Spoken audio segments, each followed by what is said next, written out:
இன்றைக்கி சாதத்துக்கெலாம் தொட்டுக்கிறதுக்கு, சப்பாத்திக்கு தொட்டுக்கிறதுக்கு புடலங்காய் கடலைப்பருப்பு கூட்டு எப்படி செய்கிறதுன்னு பார்க்கலாம். ஒரு மிக்ஸி ஜாரில் 1 டீஸ்பூன் சீரகம், 2 டீஸ்பூன் பொட்டுக்கடலை, 1/4 கப் தேங்காய், 4 பச்சை மிளகாய் பேஸ்ட் பண்ணி வச்சுக்கணும். ஒரு கடாயில் எண்ணெய் ஊற்றி கடுகு, சிவப்பு மிளகாய், உளுத்தம்பருப்பு, கருவேப்பிலை, கொஞ்சமாக வெங்காயம் போட்டு நல்லா வதக்கி விடணும்.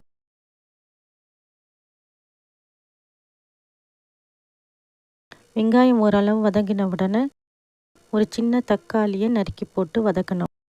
இது கூடவே கட் பண்ணி வச்சுருக்க புடலங்காவையும் சேர்த்துக்கணும்.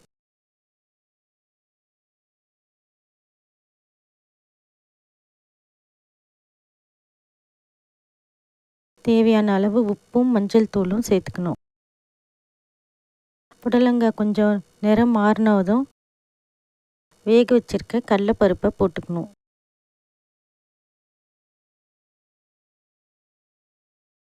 கடலைப்பருப்பு சேர்த்தும் இது நல்லா வதங்கிருச்சு.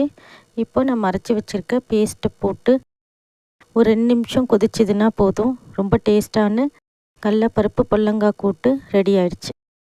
இதை சப்பாத்தி சாதத்துக்கெலாம் தொட்டுக்குன்னு சாப்பிட்றதுக்கு ரொம்ப டேஸ்ட்டாக இருக்கும்.